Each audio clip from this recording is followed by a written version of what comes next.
इस वीडियो में हम क्लास 7 साइंस के first chapter nutrition in plants के बारे में कंप्लीट एवं डिटेल स्टडी करेंगे, वो भी मात्र 12 मिनट के अंदर।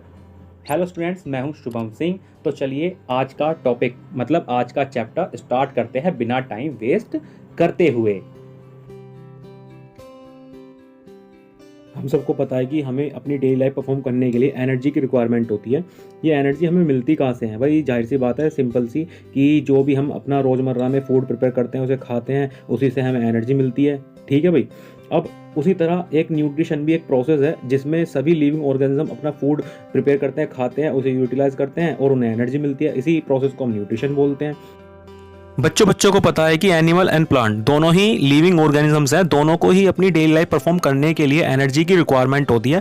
लेकिन इस चैप्टर के अंदर हम सिर्फ प्लांट कैसे अपना खाना प्रिपेयर करते हैं उसके बारे में डिस्कस करेंगे। पूरे चैप्टर में हम यही पढ़ने वाले हैं।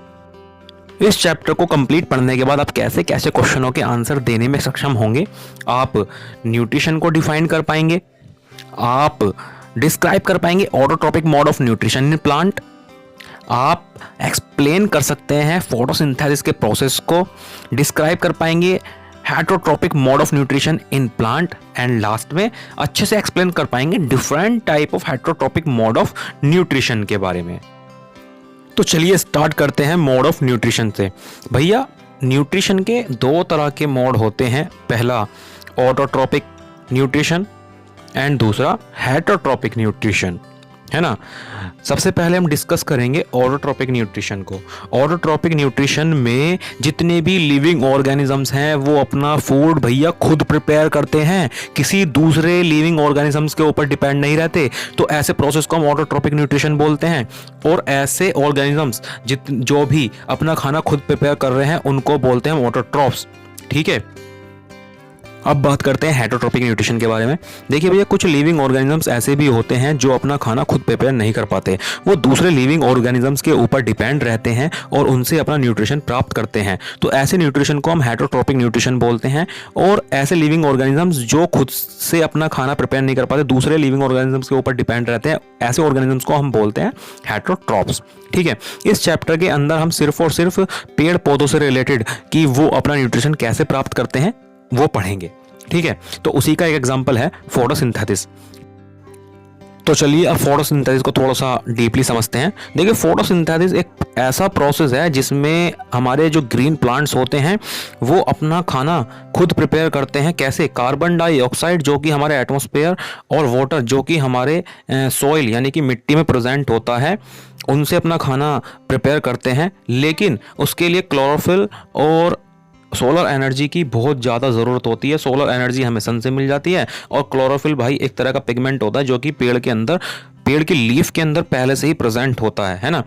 पेड़ की लीफ के अंदर जो क्लोरोफिल प्रेजेंट होता है और जो हमें सोलर एनर्जी मिलती है, इसी के प्रेजेंस में ये फोटोसिंथेसिस का जो प्रोसेस है ये कंप्लीट हो पाता है। देखिए भैया, होता कुछ यूँ है कि मिट्टी में जो वाटर प्रेजेंट होता है वो पेड़ की रूट के थ्रू स्टेम से होते हुए, छोटे छोटे वेसल से होते हुए सीधा पहुंचता है पेड़ की लीफ में, और पेड़ की लीफ में कार्बन डाइऑक्साइड से रिएक्ट करने के बाद बनाता है ग्लूकोज एंड ऑक्सीजन। ऑक्सीजन तो भैया पेड़ के जो छोटे छोटे पेड़ के लीफ में जो छोटे छोटे पोर्स होते हैं, जैसा कि आपकी स्क्रीन पे दिख रहा होगा, उससे बाहर निकाल दी जाती है। ठीक है, आपने सुना होगा बचपन में कि पेड़ पौधे कार्बन डाइऑक्साइड लेते हैं और ऑक्सीजन इनहेल यानी कि रिलीज करते हैं। ठीक है, ये जो ऑक्सीजन है पेड़ की लीफ में छोटे छोटे पोर्स प्रेजेंट होते हैं जिसको हम बोलते हैं स्टोमेटा, उससे छोड़ दी जाती है। अब थोड़ा सा डीपली समझते हैं कि ये पेड़ पौधे ऑक्सीजन और ग्लूकोज कैसे बना पा रहे हैं। ठीक है, होता कुछ यूँ है कि सिर्फ वाटर और कार्बन डाइऑक्साइड के रिएक्ट करने से ही ऑक्सीजन और ग्लूकोज नहीं बन पाता। उसके लिए दो कंपोनेंट बहुत ज़रूरी होते हैं जो कि सन से मिलती है हमें सोलर एनर्जी, और पहले से ही पेड़ की लीफ में प्रेजेंट होने वाला एक पिगमेंट जिसे बोलते हैं क्लोरोफिल। ये दोनों बहुत इम्पोर्टेंट यानी कि बहुत ज़रूरी कंपोनेंट होते हैं। पहला कौन सा? पहला है सन से निकलने वाली सोलर एनर्जी और दूसरा लीफ के अंदर पहले से ही प्रेजेंट रहने वाला क्लोरोफिल। इन दोनों की प्रेजेंस में कार्बन डाइऑक्साइड और पानी रिएक्ट करते हैं किसकी प्रेजेंस में, क्लोरोफिल और सनलाइट की प्रेजेंस में, और बनाते हैं कार्बोहाइड्रेट और ऑक्सीजन। ये कार्बोहाइड्रेट स्टार्च की फॉर्म में यानी कि ग्लूकोज की फॉर्म में पेड़ के डिफरेंट पार्ट में स्टोर कर ली जाती है।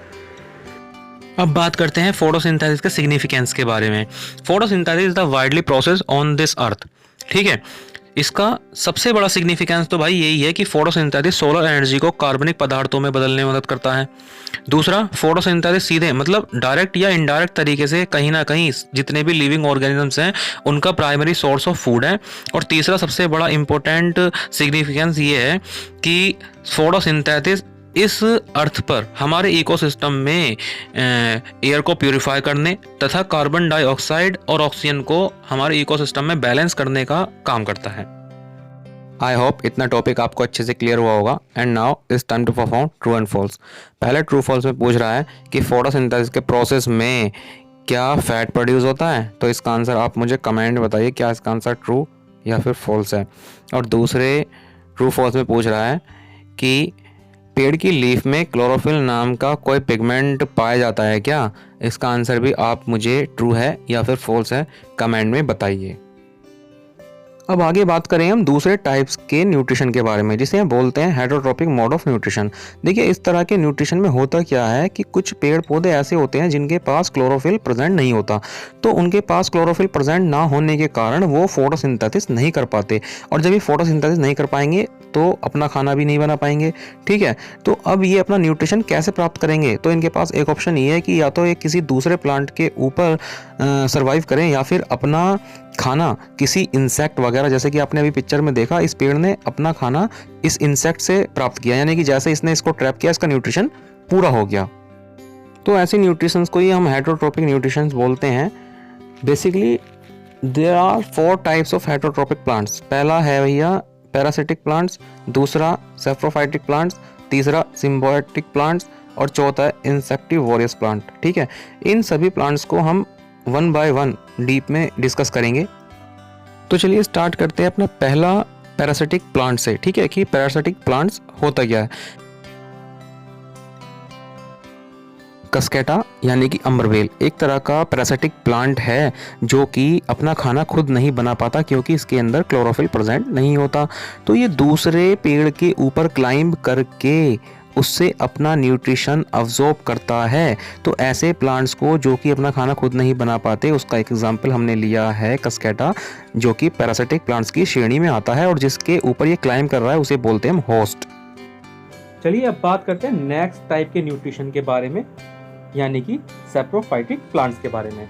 सड़कों के किनारे आपने जर्नली मशरूम वगैरह को या फिर फंगाई वगैरह को उगे हुए देखा होगा। आपने देखा होगा कि ब्रेड्स होती हैं उसके ऊपर हल्की हल्की सी ग्रीन कलर की लेयर आ जाती है, उसी को हम फंगाई बोलते हैं, है ना। तो वो अपना न्यूट्रिशन कैसे तैयार करता है, मतलब कैसे प्रिपेयर करता है, क्योंकि उनके पास भी क्लोरोफिल नहीं होता, तो वो अपना न्यूट्रिशन मरे हुए यानी कि डेड एंड डीके मैटर से प्राप्त करते हैं, है ना। आपको एग्जाम्पल देखो लिख रहा है इसमें, saprophytic plants obtain their food, है ना, directly from dead and decay method. तो ऐसे प्लांट्स को हम सेप्रोफाइटिक प्लांट्स बोलते हैं जो अपना न्यूट्रिशन मरे हुए या फिर डीके मेथड से प्राप्त करता है। ठीक है, आई होप इतना टॉपिक आपको अच्छे से क्लियर हुआ होगा। अब नेक्स्ट है हमारा इंसेक्टिवोरियस प्लांट। अच्छा, इस तरह के प्लांट्स क्या करते हैं, अपना न्यूट्रिशन प्राप्त करने के लिए जो छोटे छोटे इंसेक्ट होते हैं वो उनको ट्रैप करने की यानी कि उनको फांसने की कोशिश करते हैं। जैसे कि आपको स्क्रीन पे दिख भी रहा होगा, शो हो रहा होगा कि जो इंसेक्ट है वो जैसे ही इन प्लांट के पास आता है तो ये प्लांट्स उसको क्या कर लेते हैं, एक तरीके से दबोच यानी कि उनको ट्रैप करने का काम करते हैं। और जैसे ही ये इंसेक्ट इन प्लांट्स के अंदर ट्रैप होंगे और वो उनको खा जाएंगे, मतलब उनसे अपना न्यूट्रिशन प्राप्त कर लेंगे। ठीक है, तो ऐसे प्लांट्स को हम बोलते हैं इंसेक्टिवोरियस प्लांट, और इस तरह के न्यूट्रिशन को हम बोलते हैं इंसेक्टिवोरियस न्यूट्रिशन। अब लास्ट बचता है हमारा सिम्बायोटिक प्लांट। सिम्बायोटिक प्लांट में एक प्लांट नहीं बल्कि 2 प्लांट एक दूसरे की हेल्प करते हैं सरवाइव करने में, है ना। एक प्लांट दूसरे प्लांट को अपना न्यूट्रिशन देता है, या फिर ऐसे कह लो कि कोई प्लांट है जो खुद न्यूट्रिशन नहीं डेवलप कर पाता, खुद अपना न्यूट्रिशन नहीं ले पाता, वो दूसरे प्लांट से अपना न्यूट्रिशन लेता है। ठीक है, तो ऐसे प्लांट को हम बोलते हैं सिम्बायोटिक प्लांट्स, और इस तरह के न्यूट्रिशन को बोलते हैं हम सिम्बायोटिक न्यूट्रिशन। ठीक है, आई होप इतना टॉपिक आपको अच्छे से क्लियर होगा। ये कुछ मैच है आपके लिए, है ना, इसको ऐसा ले लीजिए इसका जल्दी से। अब इस बात करते हैं इस चैप्टर की समरी की, जल्दी जल्दी, है ना। इस चैप्टर में हमने क्या क्या पढ़ा? सबसे पहले पढ़ा हमने इस चैप्टर में न्यूट्रिशन के बारे में। न्यूट्रिशन क्या था? न्यूट्रिशन एक प्रोसेस था जिसमें सारे लिविंग ऑर्गेनिज्म अपना फूड लेते हैं, उसे यूटिलाइज करते हैं और उन्हें एनर्जी मिल जाती है, तो इस तरह के प्रोसेस को हम बोलते थे न्यूट्रिशन। ठीक है, फिर इसके बाद पढ़ा था हमने भाई कि प्लांट्स के दो तरह के मोड होते हैं, यानी कि अपना न्यूट्रिशन प्राप्त करने के, एक तो ऑटोट्रोपिक और हेटरोट्रोपिक। ठीक है, फिर हमने पढ़ा था ऑटोट्रोपिक मोड ऑफ न्यूट्रिशन में क्या होता था, वो अपना खाना खुद बनाते थे। ठीक है, किसके थ्रू? फोटोसिंथेसिस के थ्रू। फिर उसके बाद हमने फोटोसिंथेसिस पढ़ा था कि फोटोसिंथेसिस क्या होता है। फोटोसिंथेसिस ग्रीन प्लांट में एक ऐसा प्रोसेस था जो कार्बन डाइऑक्साइड और वाटर और क्लोरोफिल वगैरह की प्रेजेंस में खाना खुद बनाते हैं, है ना। अच्छा, फिर उसके बाद में पढ़ा था हमने हेटरोट्रोपिक मोड ऑफ न्यूट्रिशन के बारे में। ये एक ऐसा मोड था जिसमें प्लांट के पास अपना क्लोरोफिल नहीं होता था, वो अपना खाना खुद नहीं प्रिपेयर कर पाते थे, वो दूसरे प्लांट के ऊपर निर्भर रहते थे। ठीक है, अभी हम पढ़ के आए हैं 4 टाइप होते थे इसके।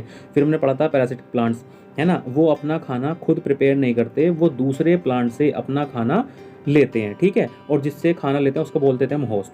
फिर अगला हमने पढ़ा था न्यूट्रिशन, जिसमें वो मरे हुए या फिर डिकेई मैटर से अपना फूड प्रिपेयर करते हैं, यानी कि उसे ऐसे प्लांट्स को हम क्या बोलते हैं? Saprophytic plants. फिर इसके बाद हमने पढ़ा था सिम्बायोटिक प्लांट। सिम्बायोटिक प्लांट में एक एग्जांपल लिया था हमने लीचेंड, एक प्लांट होता है लीचेंड में क्या था कि वो फंगाई वगैरह एक दूसरे की हेल्प करते हैं। ठीक है, फिर लास्ट में पढ़ा था हमने इंसेक्टिवोरस प्लांट। इंसेक्टिवोरस प्लांट्स में जितने ही प्लांट्स होते हैं वो अपना खाना इंसेक्ट को ट्रैप्स करके बनाते हैं। इस टाइप्स के न्यूट्रिशन को हम बोलते थे इंसेक्टिवोरियस न्यूट्रिशन।